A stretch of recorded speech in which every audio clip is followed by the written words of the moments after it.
lahat ng aming ginagawa ay hindi para sa aming mga sarili lamang.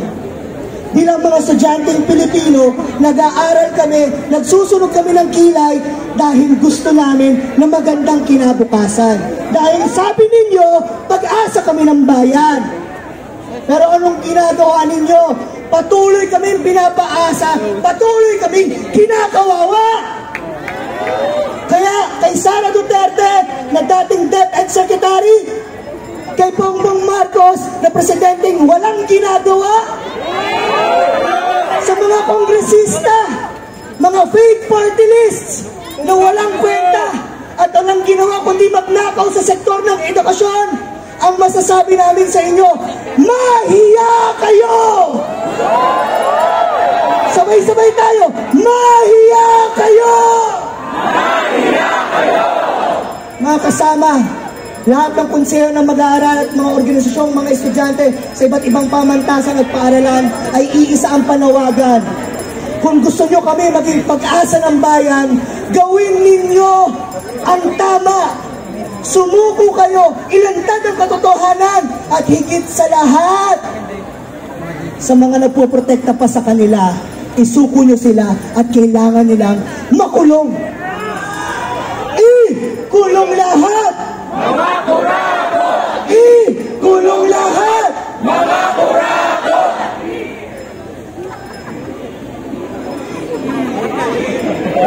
Ayan na! Ayan na!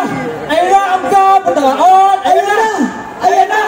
Ayan na ang kabataan! Ako po, si LA, mula sa Kaya Natin Youth. Gusto ko lang tanungin, galit ba kayo sa mga kurakot? Pero nais ko lang sabihin na sa halip ng dami-dami nating nangyayari sa ating bansa, merong pag-asa. Mapalad tayo ngayon dahil tayo ay nasa People Power Monument kung saan ating ginugunita na ang tunay na kapangyarihan ay galing sa ating taong bayan. Dahil ang kapangyarihan ng mga politiko sa ating gobyerno ay galing sa atin.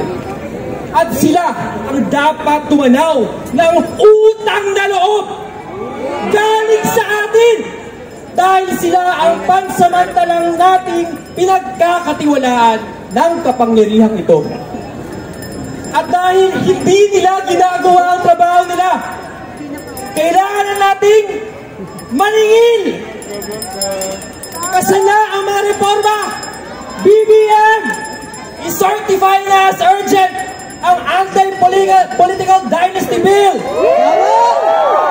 Ipasa na ang mga reforma na makakatulong lalo na sa mga halay ng civil society organizations. Katulad ng Freedom of Information Bill, Open BICAM, at isulong ang mga bills at mga ordinansa na magsusulong ng genuine at hindi tokenistic people participation and empowerment. Maaaring mahirap, pero dahil sa diwa ng people power, naniwala tayo na basta't sama-sama tayong kabataan at ordinaryong mamamayan, kaya nating makagawa ng pagbabago para sa ating mahal na inang bayan. At bilang panghuli, gusto rin sabihin ang isang birthday wish. Dahil sa birthday ko rin, ang ating bayan na si God Andres ay Bonifacio. At ito yun! Kulong na yan! Mga kurakot! Kulong na yan! Mga kurakot! Maraming salamat po. Umiiyak na ang inang kalikasan! Sumigaw lahat ng lumalaban para sa kanilang pamilya! Sumigaw lahat ng lumalaban para sa kanilang mga pinaghirapan! Sumigaw lahat ng pagod ng kakawalis sa putik at baha! Lakasan pa natin para marinig nila Sarsigo, nila Bato, ang gigil ng taong bayan! Ako si Adi mula sa Liberal Youth at tayo ay naniniwalang lahat ng kurakot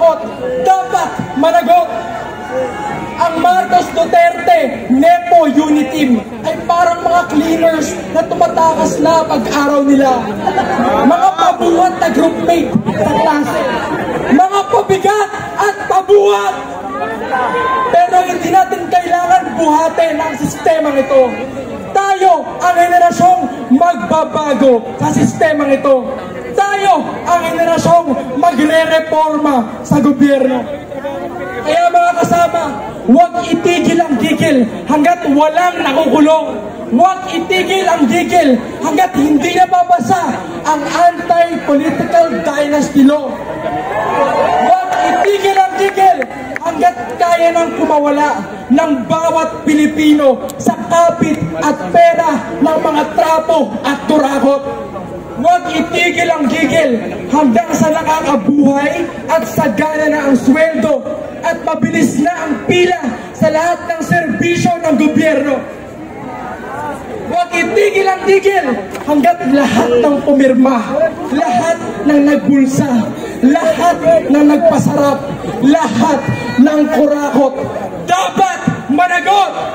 Ikulong lahat mga kurakot! Ikulong lahat mga kurakot! Mga dinastiya, Wakasan! Wakasan! mga dinastiya, Wakasan! Wakasan! BBM, Panagutin! Sara, Litisin! BBM, Panagutin! Sara. Litisin! Maraming salamat po. Maraming salamat po sa ating pong mga youth leaders. Muli, Maria Zola Caga, Matthew Silverio, at Ellie Valentino kasama ni Adi Bemba Felix. Tama, maraming salamat sa ating... Ang masarap ang pamilyang Pilipino. Gusto nyo ba magpandesal sa Pasko? Parang nasa ano sila yun, nakahiwalay na mundo, no, na parang tinitignan na lang tayo as afterthought, no, ginagawa pang family affairs, ang political affairs. At